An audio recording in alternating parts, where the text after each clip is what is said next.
Welcome students to our video lecture series and today we will discuss yet another chapter from your social science civics book का ये second chapter है federalism. ठीक है, तो federalism होता क्या है हमने अपने जूनियर क्लासेस में भी पढ़ा है। जब पावर को सेंटर और स्टेट में डिवाइड किया जाता है, ठीक है, तो उसको हम कहते हैं फेडरलिज्म। ठीक है, पावर यानी जो पॉलिटिकल पावर है, ठीक है, जैसे एक आदमी के हाथ में पावर होना नहीं चाहिए, हमने पढ़ा था पावर शेयरिंग में। तो पावर को शेयर किया जाता है सेंटर स्टेट या इससे और ज्यादा, मतलब दो लेवल नहीं, टू और मोर लेवल्स में। जैसे इंडिया में 3 लेवल का सरकार चलता है, एक सेंट्रल गवर्नमेंट का होता है, एक स्टेट गवर्नमेंट होता है, एक पंचायत लेवल का। ठीक है, तो दो या दो से ज्यादा लेवल में जब पावर को शेयर किया जाता है उसको हम कहते हैं फेडरलिज्म। फॉर एग्जाम्पल जैसे, और सबके पास अलग अलग पावर होता है। जैसे सेंटर है, देखिए हमारे देश में आर्मी है, आर्मी क्या करेगी, किस देश पे अटैक करेगी या फिर डिफेंड करेगी। ठीक है, तो आर्मी का जो भी डिसीजन लेगा वो सेंटर लेगा। लेकिन जो पुलिस होता है, जैसे उड़ीसा का है, उड़ीसा का उड़ीसा पुलिस है, वो सेंटर उसमें इंटरफेयर नहीं करेगा, तो वो डिपार्टमेंट जो है स्टेट का है। ठीक है, इस तरह से पावर को सब शेयर किया जाता है। From exam point of view ये चैप्टर जो है बहुत ज्यादा इंपॉर्टेंट है। इसमें 3 मार्क्स के क्वेश्चन भी बनेंगे, इसमें 5 मार्क्स के क्वेश्चन भी बनेंगे और शॉर्ट शॉर्ट क्वेश्चन तो बनेंगे ही बनेंगे। ठीक है, तो ध्यान से सुनना, आज कोशिश करेंगे इस चैप्टर को खत्म करने के लिए। ठीक है, तो फेडरलिज्म किसी, अभी तुम लोग सुने होंगे कि India is a federal country, India is a federal country, लेकिन सिर्फ बोलने से थोड़ी हो जाता है फेडरल। ठीक है, तो इसका कुछ फीचर्स होने चाहिए। कौन से फीचर्स जो है इंडिया को एक फेडरल कंट्री बनाता है, अब हम उसको पहले फीचर्स डिस्कस करेंगे, उसके बाद हम आगे बढ़ेंगे। ठीक है, ठीक है बच्चों, अब हम डिस्कस करेंगे कि इसके फीचर्स क्या हैं, फेडरलिज्म के फीचर्स क्या हैं। जो पहला फीचर है, देयर आर 2 और मोर टायर ऑफ गवर्नमेंट्स। पहला फीचर ये होना चाहिए, जो गवर्नमेंट है, ठीक है, वो टायर का मतलब होता है लेवल, अलग अलग लेवल में होना चाहिए। तो पहला फीचर में इंडिया जो है सुटेबल, मतलब इंडिया फिट बैठता है, क्योंकि इंडिया में भी एक सेंट्रल गवर्नमेंट है, एक स्टेट गवर्नमेंट है और एक थर्ड लेवल का भी गवर्नमेंट है, जिसको हम बोलते हैं पंचायत राज या फिर पंचायत पंचायत कहते हैं। ठीक है, तो इंडिया उसको लोकल गवर्नमेंट है, पंचायत जो है लोकल गवर्नमेंट है। अभी हम डिस्कस करेंगे आगे, पंचायत के बारे में भी डिस्कस करेंगे। ठीक है, कब ये हुआ ये भी डिस्कस करेंगे। पहले इसके फीचर्स देख लो कि फेडरलिज्म होता क्या है। दिमाग में ये डालो कि फेडरलिज्म का मतलब होता है जब पावर को डिस्ट्रीब्यूट किया जाता है अलग अलग लेवल में, इसको हम कहते हैं फेडरल। सेंट्रल गवर्नमेंट और स्टेट गवर्नमेंट और एक लोकल गवर्नमेंट। ठीक है, अभी देखिए यहाँ पे हमें each level of government has its own jurisdiction of control. Jurisdiction का मतलब होता है पावर, ठीक है, एरिया, उस एरिया में कंट्रोल हर एक लेवल का। जैसे सेंटर के पास कुछ अधिकार है, कुछ अधिकार स्टेट के पास है, उनका अलग अलग एरिया है, पावर है। ठीक है, area of control in specific matters, जैसे जुरिडिक्शन हो गया, टैक्सेशन हो गया, एडमिनिस्ट्रेशन होगा। तो मतलब टैक्सेशन मतलब कैसे टैक्स लिया जाएगा। ठीक है, कुछ टैक्स होते हैं जो स्टेट के होते हैं, कुछ टैक्स जो होते हैं सेंटर के होते हैं। जब हम सामान खरीदते हैं भी कुछ टैक्स देना पड़ता है, इनकम टैक्स देना पड़ता है। तो ये सब चीज जो है अलग अलग डिवाइड हुआ है सेंटर और स्टेट के बीच में। ठीक है, उनका रूल कैसे करना है, स्टेट अपना रूलिंग करता है, सेंटर अपना रूलिंग करता है, इस तरह से इसको डिवाइड हुआ है। लेकिन जैसे ये हमें पता कैसे चलेगा कि कौन सा जो है state government power state government के पास है और कौन सा पावर जो है सेंट्रल गवर्नमेंट के पास है। ठीक है, तो इसे कौन सा मतलब लिस्ट सेंट्रल गवर्नमेंट डिसाइड करता है और कौन सा सब स्टेट गवर्नमेंट डिसाइड करता है। यही हमारा थर्ड पॉइंट है, jurisdiction of each level of government are specified in constitution. कौन डिसाइड करेगा, हमारा कॉन्स्टिट्यूशन डिसाइड करेगा कि कौन सा पावर किसको दिया जाएगा। ठीक है, कॉन्स्टिट्यूशन में यानी हमारे संविधान में ये क्लियरली लिखा हुआ है कि ये चीज जो है स्टेट के पास होना चाहिए, ये चीज जो है सेंटर के पास होना चाहिए। ठीक है, इसके बाद देखो, the fundamental provisions of the constitution can not be change by one level of government.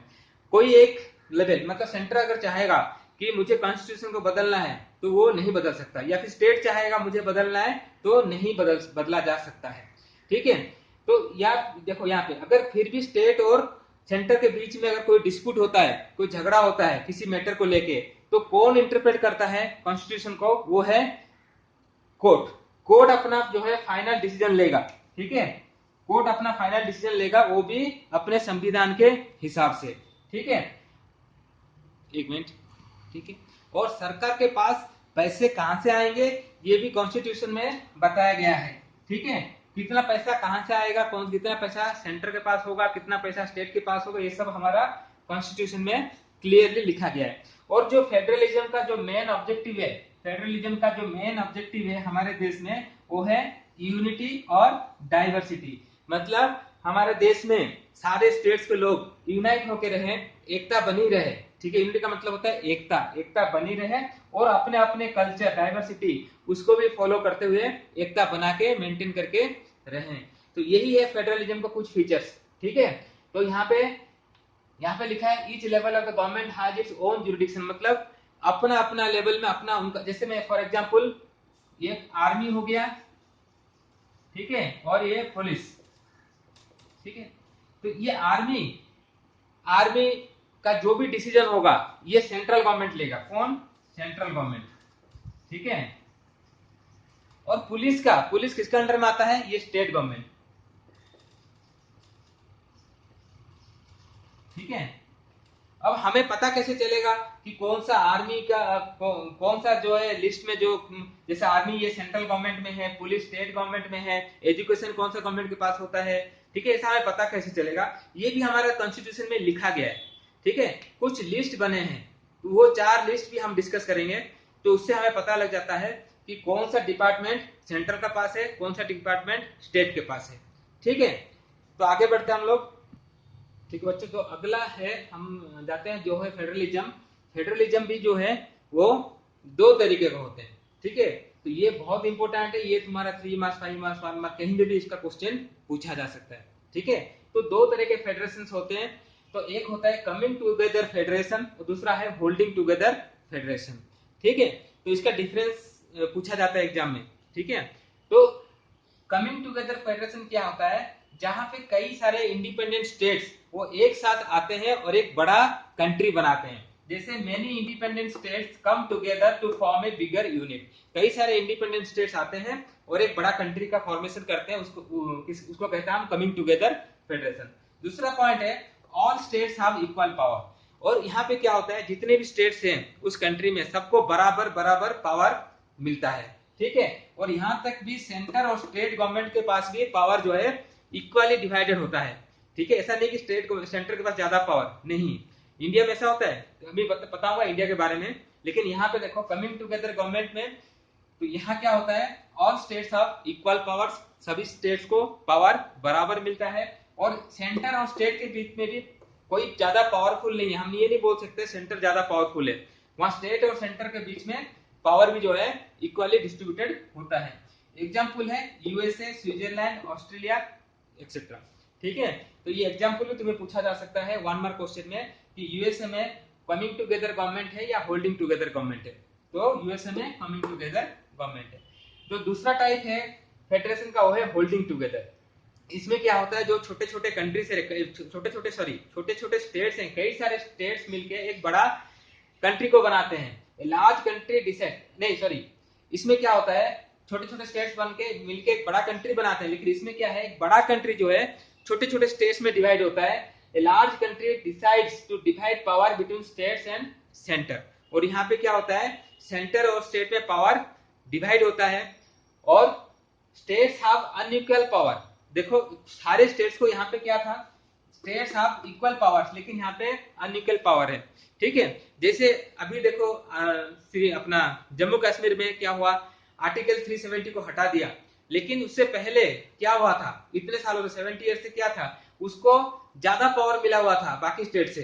ठीक है, तो होल्डिंग टुगेदर में क्या होता है, सभी स्टेट्स को बराबर पावर नहीं मिलता है, किसी स्टेट के पास ज्यादा पावर होता है, किसी स्टेट के पास कम पावर होता है। इसके बाद central government is more powerful. अगर हम स्टेट और सेंटर के बीच में कंपेयर करेंगे तो यहाँ पे क्या था, दोनों इक्वली पावरफुल थे, लेकिन यहाँ पे क्या है, central government is more powerful. ठीक है, उसके बाद एग्जाम्पल इसका है इंडिया, बेल्जियम, स्पेन एक्सेट्रा। ठीक है, तो ये है तुम्हारे होल्डिंग टुगेदर टाइप गवर्नमेंट और ये है तुम्हारे कमिंग टुगेदर टाइप गवर्नमेंट। ठीक है बच्चों, अब इंडिया पे आते हैं। ठीक है, तो यहाँ पे इज इंडिया फेडरल कंट्री का पूछा जाएगा। ठीक है, is India A federal country. ठीक है, या फिर ऐसा क्वेश्चन पूछेगा, या फिर what makes India A federal country, ये भी पूछा जा सकता है। तो इसमें कुछ पॉइंट्स है। तो पहले जो हमने फीचर्स में देखा वो सब फीचर्स तो इंडिया फुलफिल कर ही रहा है। अगर सिर्फ इंडिया के बारे में पूछा जाएगा तो ये तो हम लिख सकते हैं। 3 levels of government, central, state और लोकल। इंडिया में 3 तरह के गवर्नमेंट है, एक सेंट्रल गवर्नमेंट है, एक तुम्हारा स्टेट गवर्नमेंट है, एक तुम्हारा लोकल गवर्नमेंट है। तो लोकल गवर्नमेंट क्या होता है, जैसे गांव वगैरह में पंचायत होता है और शहरों में म्युनिसिपैलिटी, इसको कहते हैं हम लोकल गवर्नमेंट। ठीक है। Jurisdiction of each level of government is specified in constitution। किस लेवल का गवर्नमेंट के पास कितना पावर होना चाहिए ये हमारे कॉन्स्टिट्यूशन में क्लियरली लिखा हुआ है। ठीक है। India is A holding together federation. हमने पहले वो दोनों डिफरेंस में देखा था। होल्डिंग टुगेदर फेडरेशन में क्यों, क्योंकि कुछ स्टेट्स को ज्यादा पावर मिला हुआ है। ठीक है। जैसे जम्मू कश्मीर को मिला था, जम्मू कश्मीर का तो उनका अलग खुद का एक कॉन्स्टिट्यूशन भी बना हुआ था, लेकिन अभी उसको हटा दिया गया है। ठीक है। और यहाँ पे सेंटर के पास ज्यादा पावर होता है इंडिया में स्टेट से। तो इंडिया है क्या है, एक होल्डिंग टुगेदर फेडरेशन है। और कोई भी रूल को अगर चेंज करना होता है तो कोई एक सरकार रूल को चेंज नहीं कर सकता है। ठीक है। जैसे कोई लॉ पास करना है, कुछ करना है, तो needs 2/3 votes in the Lok Sabha and Rajya Sabha. Lok Sabha और राज्यसभा पार्लियामेंट में हमको 2/3 वोट मिलना है and more than half states must pass the bill. और जितने भी हमारे स्टेट्स हैं, ठीक है, उसके कम से कम आधे स्टेट्स वो बिल को पास करेंगे तभी कोई चेंज हो सकता है। कोई बेसिक लॉस, कोई रूल्स जो कॉन्स्टिट्यूशन में है उसको हम बदल सकते हैं। In disputes between state and central government supreme court makes a decision. जब भी सेंटर और स्टेट के बीच में झगड़ा होता है तो सुप्रीम कोर्ट इंटरफेयर करता है और कोई डिसीजन लेता है और वो डिसीजन सबको मानना होता है। ठीक है। तो ये कुछ पॉइंट्स हैं। अगर पूछा जाएगा is India A federal country या फिर what makes India A federal country, तो ये पॉइंट्स तुम लिख सकते हो। ठीक है। तो हमें पता कैसे चलेगा कौन सा डिपार्टमेंट कौन से लिस्ट में आता है। देखो जो हमारे जो लिस्ट बने हुए हैं, देखो जैसे ये तुम्हारे यूनियन लिस्ट, स्टेट लिस्ट का मतलब क्या होता है, कौन सा डिपार्टमेंट कौन से गवर्नमेंट के पास है। ठीक है। उसी को हम कहते हैं लिस्ट। जैसे हमारा ग्रोसरी लिस्ट होता है क्या सामान का, तो उसी तरह से अलग अलग डिपार्टमेंट है। ठीक है। तो 4 लिस्ट है इंडिया में। ठीक है। तो एक एक करके हम चारों लिस्ट को अभी देखते हैं। तो पहला है तुम्हारा union list, contain subjects of national importance. जो नेशनल इंपोर्टेंस है उससे सब्जेक्ट जो है वो यूनियन लिस्ट में आता है। जैसे तुम्हारा हो गया आर्मी हो गया। ठीक है। अब चाइना जो है इंडिया पर अगर अटैक कर देता है तो इंडिया क्या करेगा, इसका डिसीजन सेंट्रल गवर्नमेंट लेगा, स्टेट गवर्नमेंट नहीं। ठीक है। तो इसी तरह से central government makes laws related to this subjects. तो यही सब्जेक्ट्स के ऊपर जो भी लॉस बनना है वो सेंट्रल गवर्नमेंट लेगा, क्योंकि ये यूनियन लिस्ट में आता है। एग्जांपल है तुम्हारा defence, bank, currency, foreign affairs. अब देखो तुम्हारा नोटबंदी हो गया, मोदी ने अचानक नोट बंद कर दिया। ठीक है। जो 500 रुपीज, 1000 रुपीज के नोट को बंद कर दिया, क्योंकि ये यूनियन लिस्ट में आता है। ये सेंटर के पास इसका पावर है, इसमें स्टेट से कुछ लेना देना नहीं है। ठीक है। अचानक उसने नोट बंद कर दिया। कितना नोट छपना है, कितने नए छपेंगे, ये सब कौन डिसाइड करेगा, ये यूनियन लिस्ट में है तो ये सेंटर डिसाइड करेगा। ठीक है। तो ये डिफेंस हो गया, आर्मी, बैंक, ठीक है, करेंसी। तो टोटल जो है यूनियन लिस्ट में कितने सब्जेक्ट्स हैं, 97 सब्जेक्ट्स हैं। इस तरह से ये सब एक एक सब्जेक्ट है। ठीक है। डिफेंस एक सब्जेक्ट है, बैंक एक सब्जेक्ट है, करेंसी एक सब्जेक्ट है, फॉरेन अफेयर। इस तरह से 97 सब्जेक्ट जो है यूनियन लिस्ट में है। अब हम देखते हैं स्टेट लिस्ट, मतलब वो सब सब्जेक्ट जिसको स्टेट डिसाइड करेगा उसमें क्या क्या आते हैं। अगला जो लिस्ट है वो है state list. State list concern subject of local importance and day to day administration. हमारे जो रोजमर्रा की जिंदगी में जो रूल्स हमें चाहिए, ठीक है, तो उस तरह का रूल्स जो भी बनाता है वो स्टेट गवर्नमेंट बनाता है और वो स्टेट लिस्ट में आता है। ठीक है। हमारे डे टू डे लाइफ में क्या होना है, क्या नहीं होना है, ये सब स्टेट गवर्नमेंट डिसाइड कर रहा है, क्या हम जिस स्टेट में रहते हैं। State government makes laws related to this subjects. और स्टेट गवर्नमेंट के पास ही अधिकार होता है इस सब्जेक्ट्स के बारे में लॉस बनाना। कितने सब्जेक्ट्स होते हैं, 66। इसमें से 97 सब्जेक्ट, इसमें है 66 सब्जेक्ट्स। फॉर एग्जांपल कैसे देखो तुम्हारे ये पुलिस हो गया, ट्रेड हो गया, एग्रीकल्चर हो गया, इरिगेशन हो गया, कॉमर्स हो गया, ये सब कॉमर्स मतलब बिजनेस, ये सब जितने भी है ये तुम्हारा स्टेट गवर्नमेंट डिसाइड करता है। ठीक है। तो अभी हमें यूनियन लिस्ट और स्टेट लिस्ट के बारे में हमने देखा है। अभी 2 लिस्ट और है, मैं इसको मिटाता फिर लिखता हूं। जो थर्ड तरह का लिस्ट है उसको हम कहते हैं कॉन्करेंट लिस्ट। इसमें टोटल कितने 47 सब्जेक्ट्स होते हैं। तो पहले देखो ये सब एमसीक्यू में भी पूछा जाएगा और लॉन्ग क्वेश्चन में भी पूछा जाएगा, तो याद रखना कितने सब्जेक्ट्स होते हैं, 47। Include subjects of common interest to both central and state government. ऐसा इंटरेस्ट जो दोनों को फायदा दे, सेंटर को और स्टेट को, दोनों इसका रूल्स बनाते हैं या फिर उसका लॉस बनाते हैं। ठीक है, जैसे both makes loss, central government और स्टेट गवर्नमेंट दोनों इसका लॉस को बनाएंगे। ठीक है, जिसमें क्या क्या आता है, इसमें देखो, इसमें आता है एजुकेशन, मैरिज, एडॉप्शन एक्सेट्रा। ठीक है, तो जो भी लॉस रिलेटेड टू एजुकेशन है तो वो सेंटर और स्टेट दोनों बनाते हैं। ठीक है, जैसे मेडिकल कॉलेज यहाँ पे खुला है कोरापुट में, तो ये सेंटर स्टेट दोनों का पार्टनरशिप में खुला है, सिर्फ स्टेट गवर्नमेंट ने नहीं खुला है। ठीक है, तो ये दोनों लॉस बना सकते हैं। जैसे तुम्हारा सीबीएसई है, ठीक है, सीबीएसई का जो भी लॉ बनेगा वो कौन बनेगा, सेंट्रल गवर्नमेंट। ठीक है, क्योंकि ये central board of secondary education है। लेकिन इसी तरह से हर स्टेट का उनका खुद का भी एक बोर्ड होता है, जैसे तुम्हारा उड़ीसा बोर्ड है, ठीक है, उड़ीसा बोर्ड, तो ये जो है एजुकेशन में ये उड़ीसा बोर्ड वाले डिसाइड करेंगे इनका रिजल्ट कब निकलना है, कब एग्जाम होना है। इसी तरह सीबीएसई में सेंट्रल गवर्नमेंट डिसाइड करता है।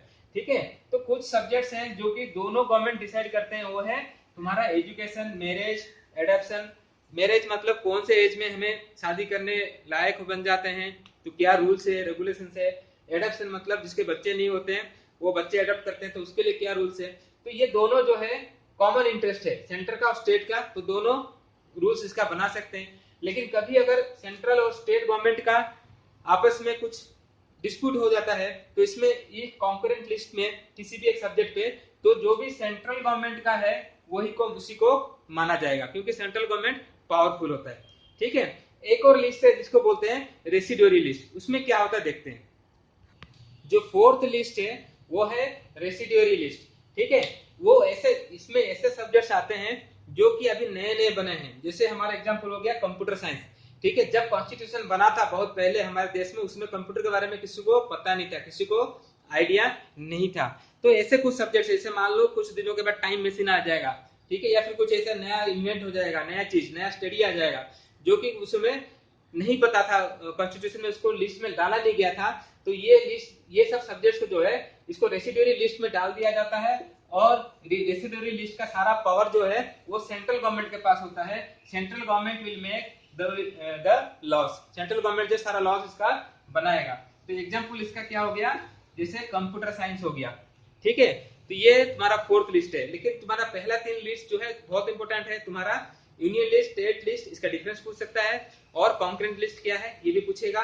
ठीक है, और इसके बाद तुम्हारा रेसिडोरी लिस्ट। रेसिडोरी लिस्ट और कॉन्करेंट लिस्ट में तो कंफ्यूजन मत होना। कॉन्करेंट लिस्ट में क्या होता है, जिसमें स्टेट और सेंटर का दोनों का कॉमन इंटरेस्ट होता है। लेकिन रेसिडोरी लिस्ट में वो सब्जेक्ट्स आते हैं जो कि जब हमारा कॉन्स्टिट्यूशन बना था उस समय वो सब्जेक्ट्स नहीं थे, जो बाद में नया डेवलपमेंट हुआ, बाद में आया है। ठीक है, आई होप यू अंडरस्टैंड। ये तीनों जो चारों लिस्ट इसके बारे में तुम्हें समझ में आ गया होगा। देखो बच्चों, जब हमारा देश आजाद हो गया था तो जितने सारे बहुत सारे स्टेट्स थे वो लोग डिमांड कर रहे थे कि लैंग्वेज के बेसिस पे उनका स्टेट्स को अलग अलग बना दिया जाए। लेकिन उस समय जो सेंट्रल गवर्नमेंट था वो नहीं राजी हो रहा था। क्यों? क्योंकि उसको लग रहा था जिससे हमारा यूनिटी ब्रेकअप होगा, यूनिटी नहीं रहेगा और लोगों के बीच ही एकता बनी नहीं रहेगी। ठीक है, लेकिन कुछ दिनों के बाद ये सरकार ने मान लिया और कुछ स्टेट्स को उनको लैंग्वेज के हिसाब से उनको अलग स्टेट का दर्जा दे दिया गया। तो अभी थोड़ा सा डिस्कस करते हैं हमारे देश में स्टेट पॉलिसी या फिर स्टेट का लैंग्वेज पॉलिसी कैसे है। तो लैंग्वेज पॉलिसी देखो, यहाँ पे पहला चीज ध्यान रखना, नो नेशनल लैंग्वेज। हमारे देश में किसी भी लैंग्वेज को नेशनल लैंग्वेज का दर्जा नहीं दिया गया है। ठीक है, लेकिन हिंदी जो है हमारे देश में 40% लोग जो है हिंदी स्पीकर्स हैं, वो हिंदी बोलने वाले हैं, इसलिए हिंदी को ऑफिशियल लैंग्वेज का दर्जा दिया गया है, ना कि नेशनल लैंग्वेज का। ठीक है, तो कोई तुम्हें पूछेगा तुम्हारा राष्ट्रीय भाषा क्या है, तो तुम फट से हिंदी मत बोल देना। हिंदी हमारा ऑफिशियल लैंग्वेज है लेकिन नेशनल लैंग्वेज नहीं है। ठीक है, हमारे देश में हिंदी के अलावा और 21, इसका मतलब 22 ऑफिशियल लैंग्वेजेस हैं। हिंदी के अलावा 21 languages are recognised as scheduled language by the constitution. हमारे संविधान के हिसाब से हिंदी के अलावा और 21 लैंग्वेज को हमारा कॉन्स्टिट्यूशन ऑफिशियल लैंग्वेज का दर्जा भी दिया है। ठीक है, मतलब शेड्यूल्ड लैंग्वेज का दर्जा दिया है जिससे हम ऑफिशियल काम कर सकते हैं। Candidates can opt to take examination in any of these 22 languages for central government position। जब भी सेंट्रल गवर्नमेंट में कोई नौकरी निकलती है या फिर एंट्रेंस टेस्ट वगैरह होता है तुम कोई भी 22 लैंग्वेज में कोई भी एक लैंग्वेज चूज करके उसमें एग्जाम दे सकते हो। States have their own official language, और स्टेट्स को भी उनका खुद का ऑफिशियल लैंग्वेज बनाने का भी अधिकार दिया गया है। जैसे हमारे देश का ऑफिशियल लैंग्वेज दिया हिंदी है, तो उसी तरह से उड़ीसा का ऑफिशियल लैंग्वेज उड़िया है। ठीक है, तो उड़िया को भी उसका दर्जा मिला हुआ है। हर स्टेट का उनका ऑफिशियल लैंग्वेज, उनका स्टेट का जो भाषा है वो दिया गया है। इसके बाद English act as an medium of communication between centre and state and inter state government.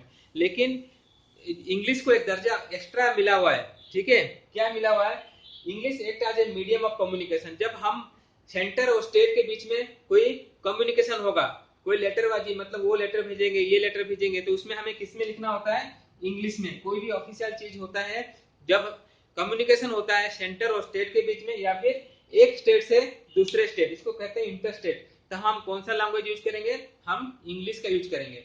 ठीक है, तो इस तरह से हमारा लैंग्वेज पॉलिसी हमारे देश में बना हुआ है। देखो अभी जब हमारा देश जब आजाद हुआ था, तो उसके बाद सेंटर और स्टेट का रिलेशन कैसे था? देखो हमें पता है जब देश आजाद हुआ था उस समय एक ही पार्टी थी, वो थी कांग्रेस। ठीक है, तो उसके पास ज्यादा पावर था, स्टेट में भी वही पार्टी थी और सेंटर में भी वही पार्टी थी। For a long time same party ruled the centre and the state. This did not allow state government to exercise their rights as autonomous federal units. बहुत दिनों तक हमारे देश में स्टेट गवर्नमेंट के पास अपना डिसीजन लेने का ज्यादा पावर नहीं था। ऑटोनोमस मतलब जो अपना डिसीजन खुद ले सके। ठीक है, तो नहीं माना जाता था उनको फेडरल यूनिट्स। लेकिन उसके बाद if the party ruling in the centre and state were different, अगर सेंटर और स्टेट में अलग अलग पार्टियां रूल कर रही है, सेंटर में एक अलग और स्टेट में एक अलग, the central government often misuse the constitution and dismiss the state government. कभी कभी दोनों में जब लड़ाई झगड़ा हो जाता था सेंटर और स्टेट में, तो क्या करता था सेंट्रल गवर्नमेंट? वो स्टेट गवर्नमेंट को ही डिसमिस कर देता था, क्योंकि उनके पास उस समय ज्यादा पावर था, वो कॉन्स्टिट्यूशन का मिसयूज करते थे। लेकिन ये सिचुएशन बदला। कब बदला ये सिचुएशन? ये सिचुएशन बदला 1990 में। No single party had majority. हमारे देश में एक पार्टी को मेजोरिटी नहीं मिला। पहली बार ऐसा हुआ 1990 में, जब कांग्रेस पार्टी को मेजोरिटी नहीं मिला। और उसके बाद क्या हुआ? The era of coalition government started. Coalition government का मतलब पता है, जब कई सारे छोटे पार्टियां मिलके एक सरकार बनाती हैं, उसको हम बोलते हैं कोएलिशन गवर्नमेंट। ठीक है, तो कोएलिशन गवर्नमेंट स्टार्ट हो गया। उसके बाद state government now ruled autonomously and became powerful. अब धीरे धीरे जो है स्टेट गवर्नमेंट भी पावरफुल होने लगे और वो अपना रूल्स खुद बनाने लगे। क्यों? क्योंकि जो स्टेट गवर्नमेंट के छोटे पार्टी, जो रीजनल पार्टीज थे स्टेट गवर्नमेंट्स के, वो सेंटर में जो है जो मेन पार्टी है उनके साथ कोएलिशन गवर्नमेंट बनाया हुआ था। अगर इनकी बात नहीं मानेंगे तो वो लोग अपना सपोर्ट विड्रॉ कर जाएंगे, और जिससे क्या होगा? कोएलिशन गवर्नमेंट गिर जाएगा। ठीक है, तो धीरे धीरे स्टेट गवर्नमेंट भी पावरफुल होने लगे। अब इसके बाद क्या हुआ? सेंट्रल गवर्नमेंट अब जो है स्टेट गवर्नमेंट को डिसमिस नहीं कर पाता था, क्योंकि अब ये मुश्किल हो जाता था, क्योंकि अभी जो है कोएलिशन गवर्नमेंट वाला सिस्टम शुरू हो चुका था। ठीक है, तो इसके बाद एक और टॉपिक बचता है, वो है डिसेंट्रलाइजेशन। डिसेंट्रलाइजेशन क्या है मैं अभी बताता हूँ तुमको। देखो डिसेंट्रलाइजेशन क्या है, जैसे हमारे देश में एक यूनियन गवर्नमेंट है जो सेंट्रल गवर्नमेंट है, एक है स्टेट गवर्नमेंट। ठीक है, एक और गवर्नमेंट को बनाया गया था। ये कब बनाया गया था? ये 1992 में। ठीक है, और इसको नाम दिया गया डिसेंट्रलाइजेशन। ठीक है, अच्छा मैं तुमको बता ही देता हूँ डिसेंट्रलाइजेशन थोड़ा सा। देखो डिसेंट्रलाइजेशन क्या था। देखो डिसेंट्रलाइजेशन जब पावर जो है सेंट्रल गवर्नमेंट और स्टेट गवर्नमेंट से लेके वहां का जो लोकल गवर्नमेंट है उनको दे दिया जाता है, उसको हम कहते हैं डिसेंट्रलाइजेशन। और इंडिया में डिसेंट्रलाइजेशन हुआ था 1992 में। ये एमसीक्यू क्वेश्चन में पूछेगा, इंडिया में डिसेंट्रलाइजेशन कब हुआ था? 1992 में हुआ था डिसेंट्रलाइजेशन। ठीक है, जो गांव में होते हैं, ठीक है, जो गांव में होते हैं उनको हम कहते हैं पंचायत, और इनका हेड कौन होता है? सरपंच। ठीक है, इसी तरह से जो शहर में होते हैं उसका हम कहते हैं म्युनिसिपैलिटी, और इसका हेड होता है जैसे मेयर या फिर चेयरमैन। जो छोटा म्युनिसिपैलिटी होता है उसका चेयरमैन और बड़े का मेयर। ठीक है, तो ये होता है तुम्हारा डिसेंट्रलाइजेशन। ठीक है, तो डिसेंट्रलाइजेशन में क्या क्या रूल्स चेंजेस जो बनाए गए वो भी थोड़ा देख लेते हैं। पहला तो हुआ कि रेगुलर इलेक्शन। रेगुलर जैसे हमारे स्टेट गवर्नमेंट के लिए इलेक्शन होता है, सेंटर के लिए होता है, जैसे एमपी इलेक्शन होता है और आप लोगों का एमएलए का इलेक्शन होता है। इस तरह से ये डिसाइड किया गया कि लोकल गवर्नमेंट के लिए भी इलेक्शंस किए जाएंगे रेगुलर बेसिस पे। ठीक है, 5-5 साल में। इसके बाद जो सीट्स था, seats were reserve for SC ST OBC. जैसे तुम्हारे सीट्स रिजर्व कर दिए जाते हैं हमारे सेंट्रल गवर्नमेंट में और स्टेट गवर्नमेंट इलेक्शन में रिजर्व होते हैं सीट्स, उसी तरह से लोकल गवर्नमेंट में भी सीट्स को रिजर्व किया गया। इसमें एक और चीज ऐड कर दिया गया कि इसमें वुमेन कैटेगरी, इसमें 1/3 seats were reserve for women. ठीक है, ये देखो ये जरूरी है, ये हमारा जो सेंट्रल गवर्नमेंट का इलेक्शन होता है या फिर स्टेट गवर्नमेंट का उसमें नहीं है, लेकिन इसमें जो हमारे लोकल गवर्नमेंट में उसमें 1/3 सीट्स जो है रिजर्व फॉर वुमेन्स, वुमेन के लिए रिजर्व कर दिया गया। ठीक है, इसके बाद जो है इसको किसके देख रेख में ये इलेक्शन होता था, ये होता था स्टेट इलेक्शन कमीशन। ठीक है, ये एक इंडिपेंडेंट बॉडी है, सरकार के अंडर में ये नहीं आती। ये बॉडी जो है खुद अपना डिसीजन लेती है कब इलेक्शन करवाना है, कब कैसे कराना है, सब स्टेट इलेक्शन कमीशन के हाथ में होता है लोकल इलेक्शन कराना। ठीक है, state election commission conducts election.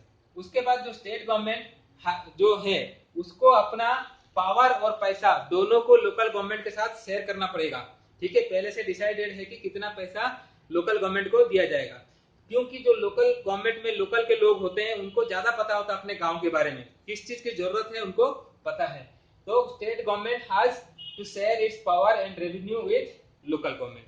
ठीक है, अब ये लोकल गवर्नमेंट किस तरह से बना है, उसका पिरामिड स्ट्रक्चर कैसा होता है थोड़ा सा बताता हूँ, फिर ये चैप्टर को खत्म हो जाएगा। ठीक है, देखो अभी रूरल गवर्नमेंट जो उसका स्ट्रक्चर कैसा होता है। ठीक है, तो हम यहाँ लिख सकते हैं स्ट्रक्चर ऑफ रूरल गवर्नमेंट।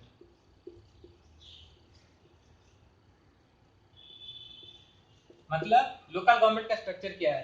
देखो सबसे पहले है ग्राम पंचायत। ठीक है, हर गांव में एक ग्राम पंचायत होते हैं।